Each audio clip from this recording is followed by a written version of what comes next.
Bonjour à tous, petite vidéo pour vous faire un point de lecture. Alors j'ai une petite histoire avant à vous raconter.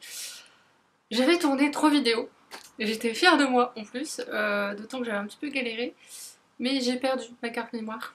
Je ne l'ai toujours pas retrouvée, ça fait 2 semaines. Elle doit être quelque part chez moi, mais je pense qu'elle a dû tomber et qu'elle a voyagé, ou pire, qu'elle est tombée dans la poubelle, et que je l'ai pas vue ni entendue, donc voyage quoi. Donc je vais retourner les vidéos et avant de, de refaire celle que j'avais tournée, je vais vous faire les graphiques. On va gagner un peu de temps parce que c'est là où j'en ai le plus. J'ai lu Happy the Soul Sender, le tome 2 et 3 aux éditions Kiyun de Roda, ce voici. J'ai pas acheté... Alors, la blague, c'est que j'ai acheté le tome 7, mais pas ce qui est entre les deux. Et ma libraire ayant changé de local, elle ne les a plus. Faudrait que je vérifie, mais je crois qu'elle les a plus. Pour vous, la petite histoire, en fait, on suit Alpi qui est une Soul Sender en puissance. Ses parents ont disparu du jour au lendemain et en fait, son voyage, elle voyage dans le but de retrouver ses parents et en même temps d'apprendre son métier puisqu'elle ne le connaît pas. Sauf que c'est une petite fille qui normalement devrait attendre et avoir un certain apprentissage, sauf qu'elle va apprendre sur le tas. Et dans cet homme-là, en fait, elle va faire la rencontre notamment d'une autre Soul Sender Alpi a un certain caractère qui correspond à son âge, mais dès qu'elle est Soul Sender, on sent la charge, le poids, la transmission que ses parents, d'une certaine manière, ont faite sans vraiment le vouloir. Grosso modo, c'est ça. C'est hyper, c'est passionnant, je trouve, cette histoire. Les personnages sont hyper bien faits. Alors il y a toujours un peu quelques petits clichés de manga, forcément, sur les crises de nerfs un peu des personnages, mais en dehors de ça, sur tout le reste, j'ai rien à dire. Les graphismes lors de ces combats sont juste incroyables. Euh, Enfin, combats, c'est même pas des combats en vrai. Pour l'explication, les Soul Senders en fait sont chargés de renvoyer des esprits ou des dieux, on sait pas trop euh, d'où ils viennent en fait une fois qu'ils sont blessés. Alors vous avez ce genre de créatures en fait. Et on en apprend plus sur pourquoi les Soul Senders existent et la dualité qu'il y a par rapport à ces créatures et l'impact qu'elles ont. Pourquoi à un moment donné les Salsenders doivent purifier l'âme, ou je sais pas exactement comment l'exprimer, mais j'ai trouvé ça hyper intéressant parce que c'est creuser ça, cette histoire-là dans le tome 3. Et j'ai trouvé ça hyper intéressant, j'avais envie de dire la suite que je n'ai pas évidemment. Petit appel du pied pour Noël, voilà.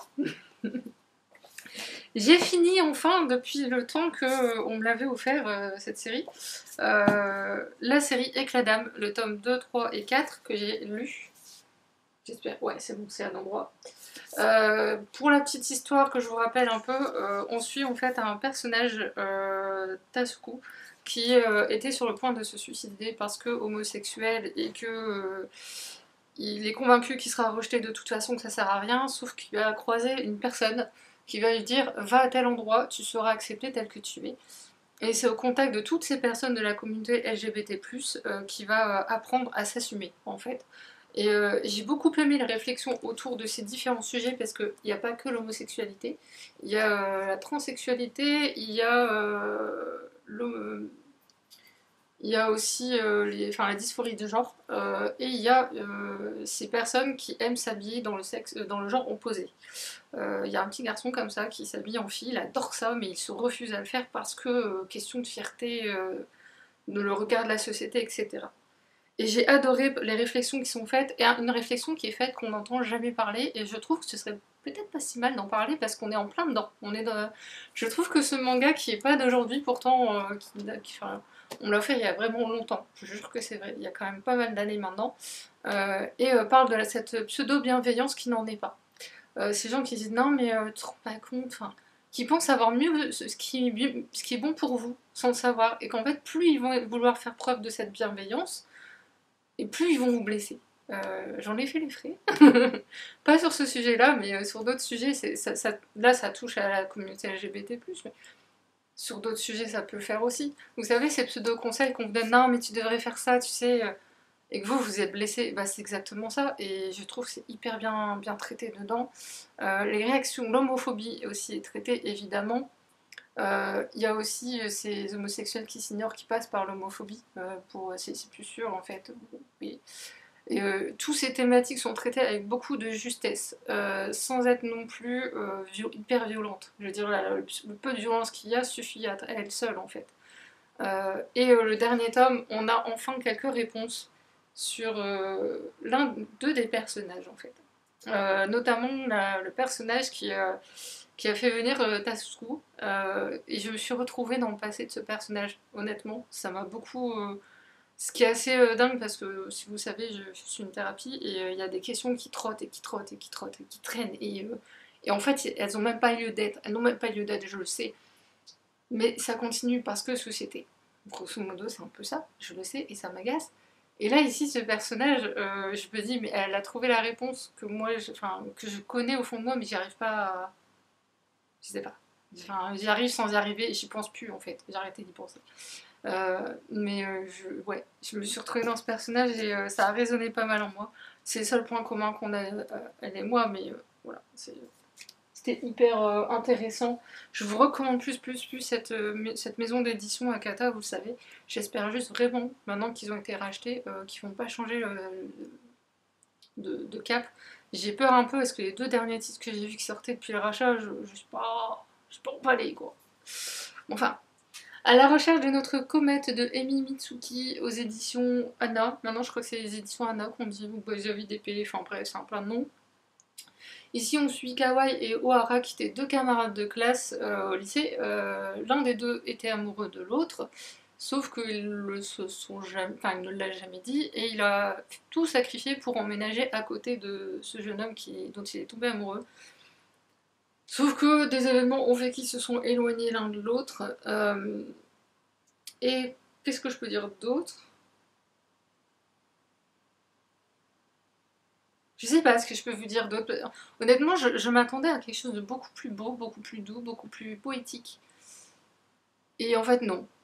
C'est une histoire comme une autre. Ce qu'on a déjà vu 1000 fois. J'aimerais bien un peu quelque chose d'innovant, en fait. C'est pour ça que j'en achète plus, je pense. Je me dis déjà, je vais lire ce que j'ai. Euh, et après, on verra bien. Je suis pas hyper emballée. C'était bien, mais j'aurais pu faire sans. À la fin, je me dis tout ça pour ça. C'est un peu ça l'idée. Enfin, je vous dis, je vais pas le porter pendant 3000 ans. Hein. Voyage vers l'Ouest aux éditions du Fay. Je ne sais même pas si la maison d'édition existe encore. Alors, pour info, ce coffret, je l'ai acheté d'occasion, moitié moins cher, sauf que la personne avait été maligne. Je n'en veux pas, hein, je comprends tout à fait. Cette personne a été tellement maligne qu'en fait, alors vous avez dans ce coffret un petit carnet qui présente l'origine de l'histoire, les personnages. Voilà, vous avez un petit aidé de graphisme. J'aimerais bien lire la version roman. Je vais vous expliquer pourquoi. Alors, il y avait ça, en fait, qui était censé être dedans. Alors je l'ai, je vais vous expliquer comment j'ai réussi à l'avoir. Et quand j'ai eu le coffret, j'ai eu cette déception de ne pas trouver cette carte. Vous voyez pourquoi j'étais un peu déçue. Et en fait, j'ai rencontré un illustrateur d'une BD qui était publiée chez les éditions du Fait, qui l'est toujours d'ailleurs, le 6e Dalai Lama, que je vous recommande plus. Illustrateur merveilleux, mais voilà, respect. Et l'éditrice était avec lui. Et du coup, je discutais un peu avec elle, et en passant, je lui ai dit, je lui ai parlé de ça, je sais plus comment. C'est parce qu'il y avait un autre coffret que je voulais, mais je voulais savoir si c'était corédité, et elle m'a dit que non. Et je lui ai dit, je suis dégoûtée parce que, en fait, j'ai pas la carte. Et elle m'a dit, donnez-moi votre adresse, je vous l'envoie. Voilà. En fait, ils sont plus que des coffrets incomplets. C'est pour ça qu'ils les vendent plus. Donc, quelquefois, il faut pas hésiter à discuter avec des éditeurs et à tenter le coup. Je le fais pas souvent, mais. Donc ça se présente comme ça, c'est des petites BD comme ça, avec une image, un dessin.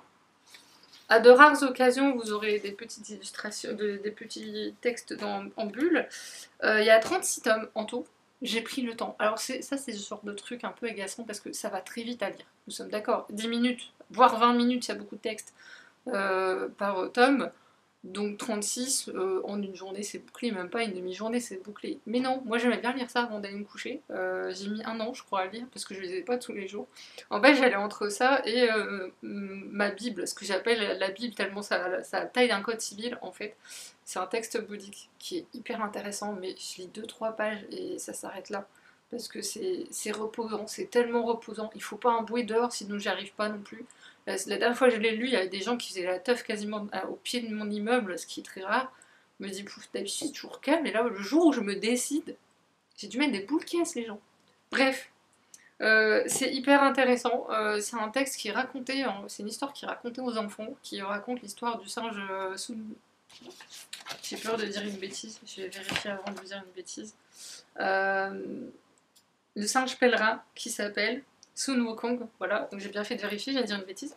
Sun Wukong, qui était un singe doté de pouvoir et qui a gravi les échelons jusqu'à aller au ciel céleste, sauf qu'il a fait beaucoup de bêtises et que du coup, considéré comme démon, il a été enfermé pas 6 pieds sous terre, mais presque. Et jusqu'au jour où une bodhisattva est venue le délivrer en lui disant « Je te délivre à la condition que tu aides le moine Tripitaka à aller chercher les textes bouddhistes. » J'ai eu peur de dire une bêtise dans les nombres, les canons, voilà. En quête du canon des 3 corbeilles, à l'origine du mouvement zen. Donc on va suivre toute leur péripétie. Honnêtement, si vous aimez One Piece, si vous aimez tout ce genre de trucs où c'est un peu répétitif dans les actions, les combats, etc., allez-y, ça va faire plaisir. Moi personnellement, je les ai lus en me disant, allez, c'est encore parti. À chaque fois, c'est Sun Wukong qui sait que, qui va faire que, sauf que c'est un farceur aussi un peu sur les bords de temps à autre, du coup ça donne des scènes qui sont parfois un peu drôles quand même, j'avoue. Je comprends que ce soit raconté aux enfants parce que ça donne de très belles leçons, des leçons qu'on trouve pas trop nous dans nos histoires en France, je trouve, aux enfants. Nous on raconte les contes Disney, non s'il vous plaît, le singe Wukong ça pourrait être franchement tip top pour les gamins, je trouve. Euh, Surtout qu'il n'est pas tout seul, il y a d'autres aussi, d'autres ex-démons qui vont travailler aussi pour amener le moine Tripitaka là-bas. En plus, on a une belle leçon de bouddhisme, on a une belle leçon zen aussi, parce que le moine en fait est la caricature un peu du moine qu'on a qui non-violence, croit en tout le monde, naïf, tout ce qu'on veut. D'ailleurs, j'avais un petit peu envie de le secouer et de dire le monde il est pas tout rose tout mignon, c'est pas parce que quelqu'un dit quelque chose qu'il le pense. Voilà, c'est en ça que je dis que ça donne de très belles leçons de vie sur le monde qui nous entoure, etc. Alors certes, c'est un texte qui date de très longtemps, mais il n'a jamais été aussi vrai. C'est le paradoxe. Et on apprend des choses aussi sur, le bouddhisme, les différents dieux bouddhistes, sur la bodhisattva Guanyin. Voilà. On apprend les différents noms aussi du... Ah, je le vois en plus, voilà, de lui. Oui, il a plein de noms. Je l'ai en figurine que j'ai eu dans un restaurant chinois il y a très longtemps. On fêtait le mariage de je sais plus l'anniversaire de mariage, je sais plus qui dans ma famille. Donc c'est vous dire que je connais ce Bouddha-là, donc forcément ça m'a fait un peu sourire en plus, ça me rappelait des souvenirs. Même si c'est pas le plus criant de vérité. Bon, je me souviens que nous on courait plutôt dans le restaurant, surtout autour d'un aquarium où il y avait, je crois que c'était des écrevisses ou des homards vivants, je sais plus. Enfin, bref. On n'était pas non plus hyper brutal, hein. On était vraiment juste à courir, on fuyait pas. Mais c'est des enfants quoi. Pour vous dire comme ça, remonte à très loin. Bref, honnêtement, une chouette histoire. Je sais que ça existe en roman. Je me suis renseignée, j'ai vu. Alors le prix. À l'heure actuelle, voilà, on va y réfléchir. Je me dis que j'ai déjà cette version-là, et en même temps en version écrite. Est-ce que ça vaut la peine? Je ne sais pas. J'en sais rien, j'ai un gros doute, parce que c'est vraiment fait pour enfants ados, quoi. Enfants ados, c'est vraiment chouette. Adultes, c'est bien, parce qu'on on découvre un pan de la Chine qu'on connaît pas non plus. Tout l'aspect mythologique, entre guillemets, je vais mettre des guillemets quand même. J'essaie de lire en ce moment un livre justement qui se passe en Chine où il y a la mythologie chinoise, mais j'ai beaucoup de mal à rentrer dedans. Je sais pas pourquoi, ça m'agace. Bref, ça au moins les coffrets sur la Chine sont finis. Il y en a plus. Parce qu'ils sont plus édités les autres aussi. Bref, j'espère que cette vidéo vous aura plu. N'hésitez pas à me dire s'il y a des titres qui vous font envie, s'il y en a que vous avez lus aussi. Surtout sur la mythologie chinoise et coréenne. parce que c'est des mythologies qu'on voit pas assez passer. Même la japonaise, on commence à en voir, mais c'est encore un peu sur le très très timide. Il y en a eu quelques-uns qui sont sortis récemment, mais je crois que j'en ai loupé quelques-uns, il me semble. Donc n'hésitez pas à me donner des titres, et sur ce, je vais vous dire à la prochaine. Salut!